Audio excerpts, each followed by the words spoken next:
Buenas noches para todos. Agradecerles este tiempo, estos minutos.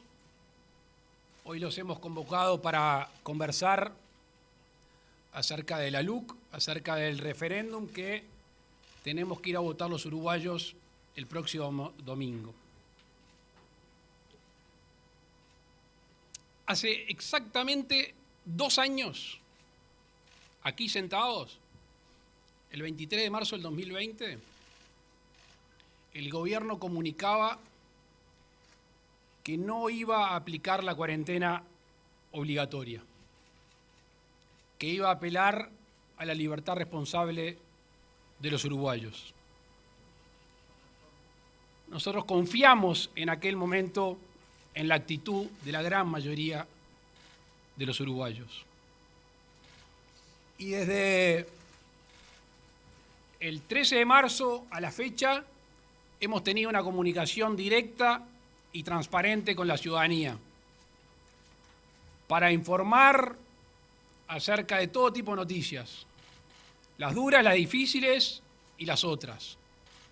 La suspensión de las clases, el retorno a clases, la llegada de las vacunas, el ritmo de vacunación y todas las medidas que a través de ustedes hemos informado a la población. Hoy les vengo a hablar en esta conferencia de la importancia de no derogar los 135 artículos de la LUC. Una ley que tiene su base, y ustedes me lo han escuchado decir más de una vez, en los reclamos populares. Esto es una ley que se fue construyendo a medida que recorríamos el país, los barrios de Montevideo, las ciudades del interior, el interior profundo, y además de reclamos populares, muchos de los cuales eran urgentes. También recordarán el 2 de marzo del 2020, la primera reunión del gobierno, con nuestro querido Jorge Larrañaga, cuando convocamos a todas las jerarquías policiales del país para darle un respaldo jerárquico y un respaldo moral. Faltaba, de nuestro punto de vista, más respaldo jurídico.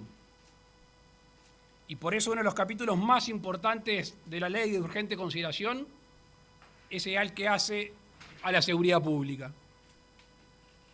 Allí hay un respaldo jurídico a la policía, al hombre y la mujer uniformado de azul que todos los días se juegan la vida para cuidarnos.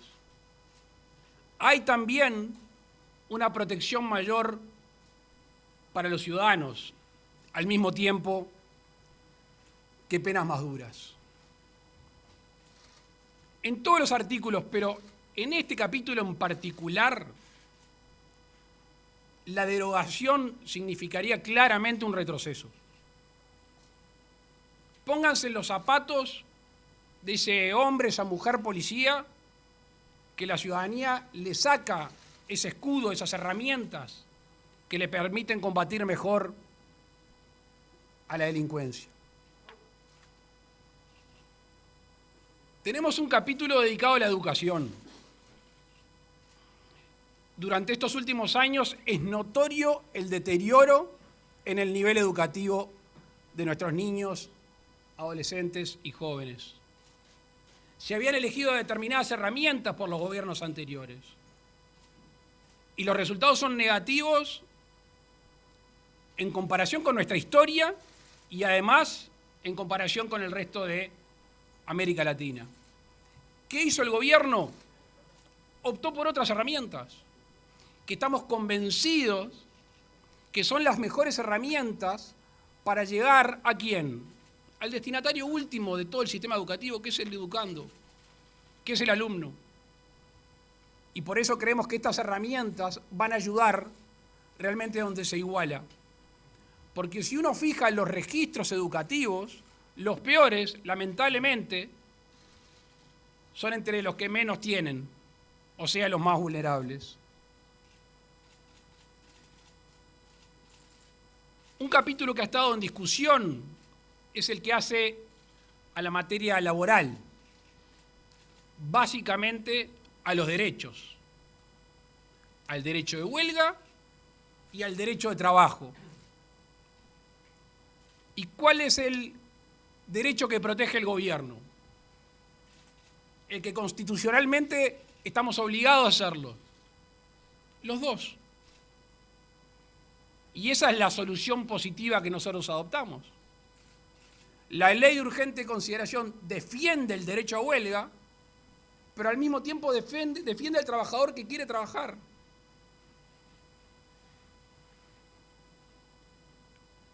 Protege al que quiere manifestarse, pero también protege la libre circulación de todos los uruguayos, de todos los ciudadanos en todo el territorio.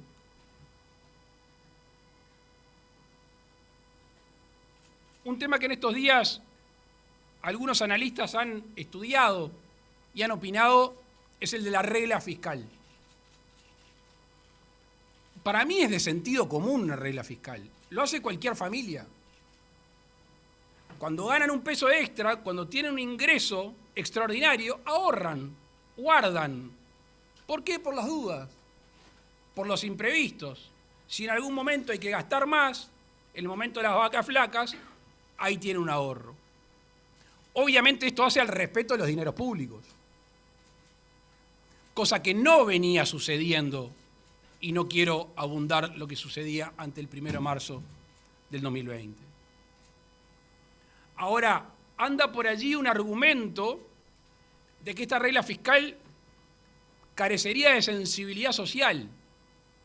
La historia reciente habla claramente que eso no es así, porque recibimos el gobierno con un déficit importante, recibimos el país endeudado, recibimos el país con desempleo y con inflación, a los 12 días del gobierno nos toca enfrentar una pandemia, y hoy toda la sociedad uruguaya, el gobierno, a través de los recursos de toda la sociedad uruguaya, lleva invertido, gastado 1.700 millones de dólares.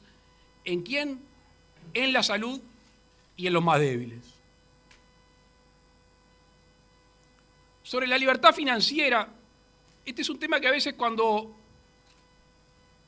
hay gente que lo discute y no conoce la vida del interior del país, además de ser un tema de libertad, y eso ya meritaría la defensa, son normas que a veces son generadas en un escritorio en Montevideo y no en el interior del país, donde son menos frecuentes los cajeros, son menos frecuentes los bancos, donde son menos frecuentes instituciones que pueden ayudar a la bancarización.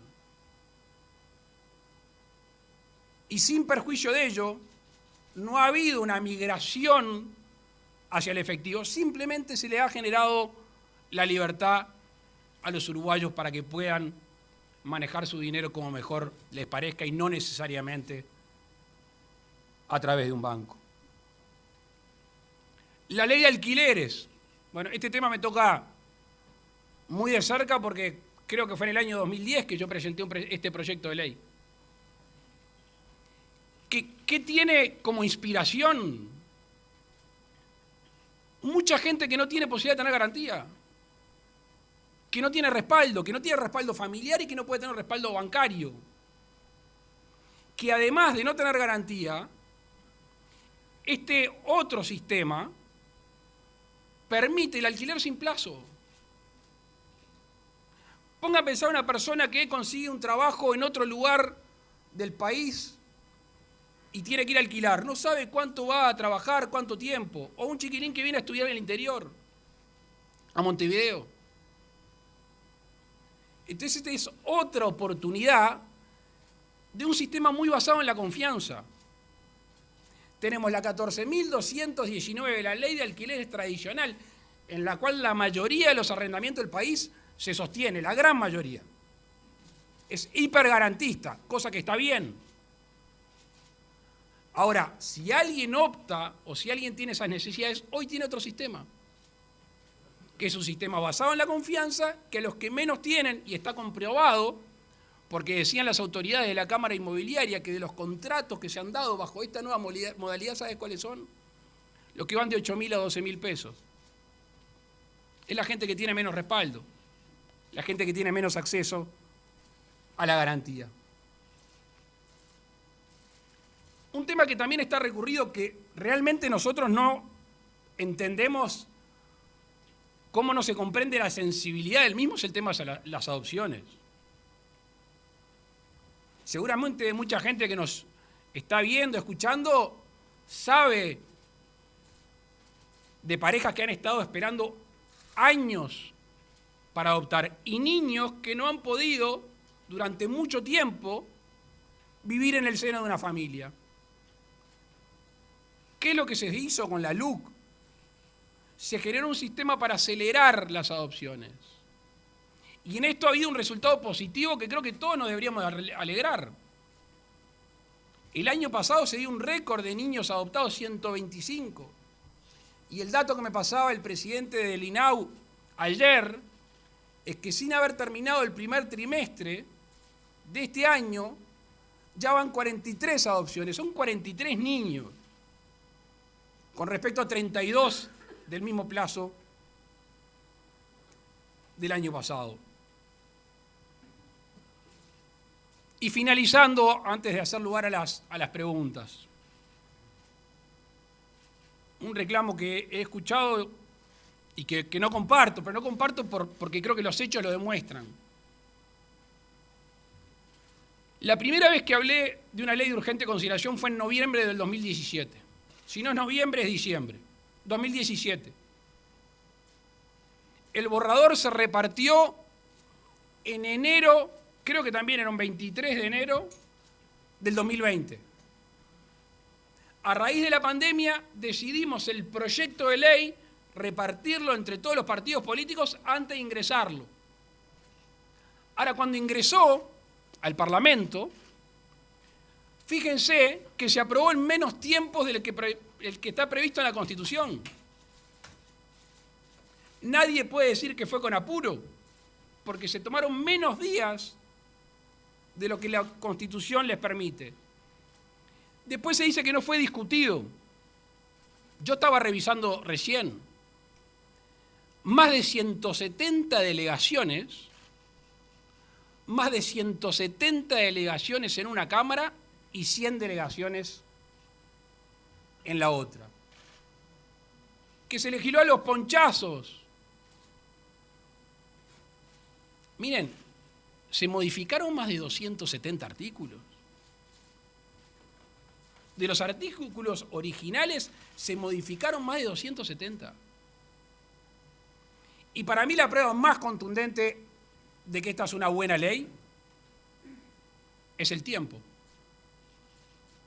Porque el tiempo, la realidad es la que manda. Hoy hace 1 año, 8 meses y 14 días que la LUC está vigente. O sea que está entre nosotros, ya es derecho positivo, ya nos regula.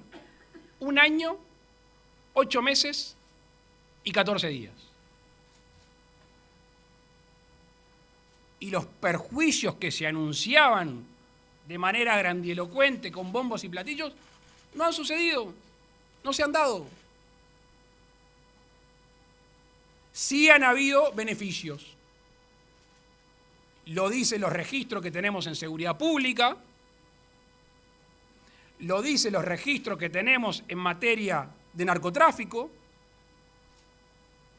lo dice en materia de adopciones y lo dice un tema que desapareció, que todos ustedes lo informaron, que hablaba supuestamente de un daño irreversible a las empresas públicas. La portabilidad numérica, todos saben que ya no está más en debate. No solo le dio libertad a los usuarios, que ya alcanzaría, sino que además en la competencia, que siempre es buena, entre la empresa pública y las privadas, la que ha salido por ahora con mayoría de traslados hacia la empresa es Antel. Así que agradecerles estos minutos. Vamos este 27 de marzo, este domingo, como lo sabemos hacer los uruguayos. En paz, con serenidad, definiendo qué es lo mejor para todos. Esta ley fue pensada para el bien de todos los uruguayos. Para el bien de todos los uruguayos. Y el lunes, el 28, vamos a seguir haciendo lo mismo.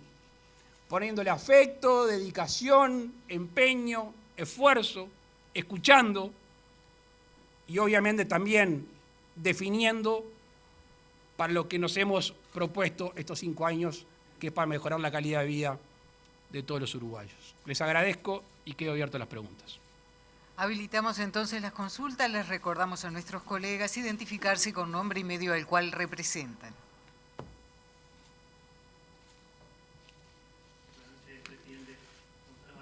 Dame un segundo que voy a anotar. Dale.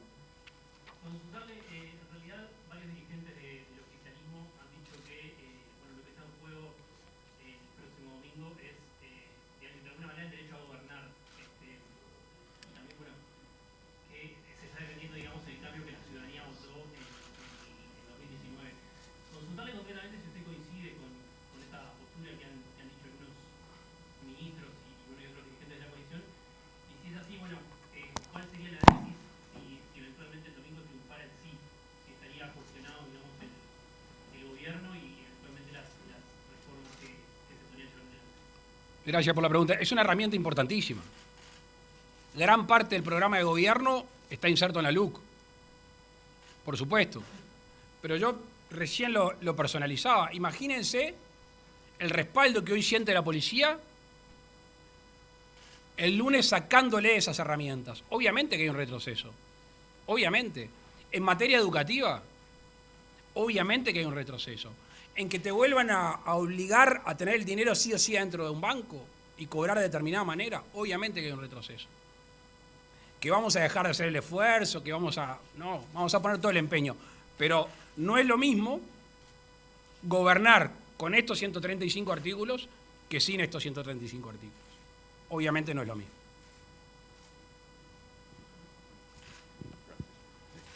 Buenas noches, señor presidente. Ken Parks, de Bloomberg News. Quiero preguntarle si el resultado de domingo va a incidir en el cronograma y el contenido de las reformas que el Ejecutivo va a priorizar en el 2022. ¿Y cuál va a ser la primera reforma que el gobierno enviará al Parlamento post-referéndum? Gracias. Bien. No, la agenda no la va a cambiar. Hemos asumido un compromiso con la ciudadanía y no podemos cambiar la agenda por un resultado. Obviamente estamos haciendo hipótesis, ¿no?, sobre resultados, en este caso adversos.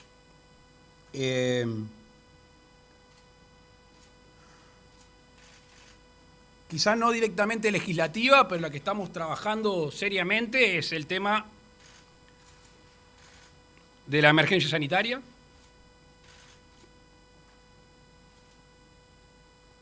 el tema de la inflación y de los precios, que es un tema global, pero estamos tomando medidas a nivel nacional, las que tomó el Parlamento el otro día, algunas que hemos tomado en acuerdo y otras que estamos por consolidar la semana que viene para hacer sostenible la calidad de vida de los uruguayos, sobre todo los que menos tienen. Y tenemos un compromiso de redactar finalmente la reforma de la seguridad social, que veremos qué respaldo tenemos de todo el espectro político, porque no es una reforma para este gobierno, es una reforma para los próximos 30 o 40 años, así que la base más ancha que podamos conseguir, vamos a ser más representativos. Buenas noches, Ignacio Martínez, de La Diaria. Presidente, una pregunta, son varias, pero bien concretas. ¿Cuánto gastaron? No, hoy no sale 2 por 1. ¿Cuánto gastaron en la campaña del no? ¿Quiénes la financiaron? Y por último, si bien no es obligatorio, si van a rendir cuentas al respecto. Muchas gracias. En realidad te podría contestar todo bien aburrido. No estoy en el comando, no sé cuánto se recaudó y me imagino que no tienen nada que esconder, así que podrán informar. Buenas noches, presidente. Rafael Guardia, Canal 5.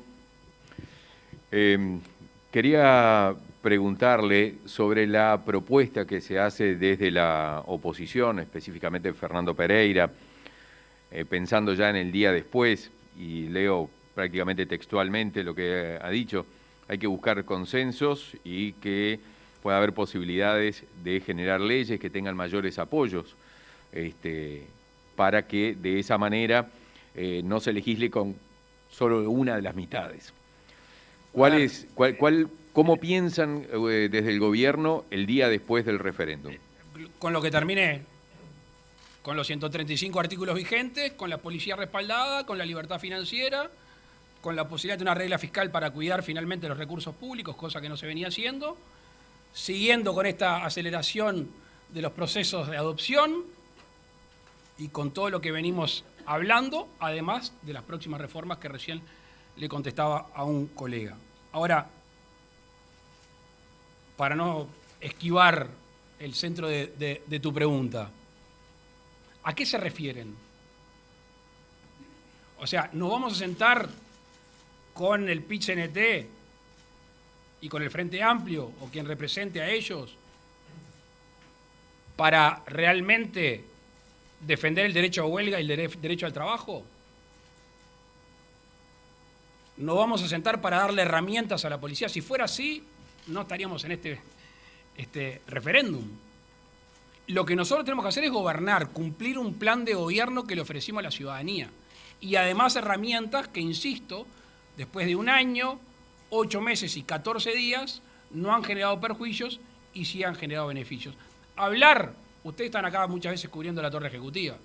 Hemos hablado con todos y vamos a seguir hablando porque es la esencia de la democracia. Que hablemos con todos no quiere decir que nos pongamos de acuerdo, porque también la esencia de la democracia es que la mayoría termina decidiendo las leyes. Y eso es lo que vamos a seguir haciendo. Cuanto más consenso, mejor. Pero ya decía una famosa frase, no siempre voy a lograr unanimidades, tengo que tratar de lograr mayorías. Habilitamos las 2 últimas preguntas. ¿Qué tal, presidente? Buenas noches. Diego Martini de TV Ciudad, por acá.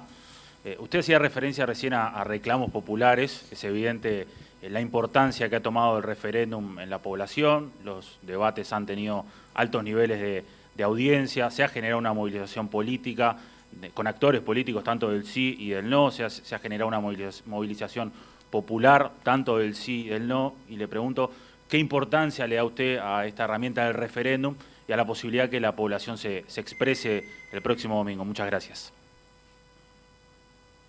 La importancia que los ciudadanos le dieron con las firmas.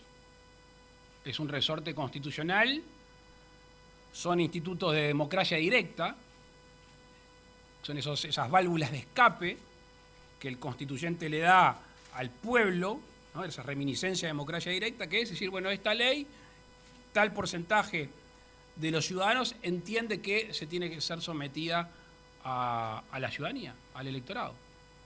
Yo no sé cuánto interés despertó realmente, depende de la encuesta que lea, a algunos le importa, a otros no le importa, obviamente hay cascos militantes que están.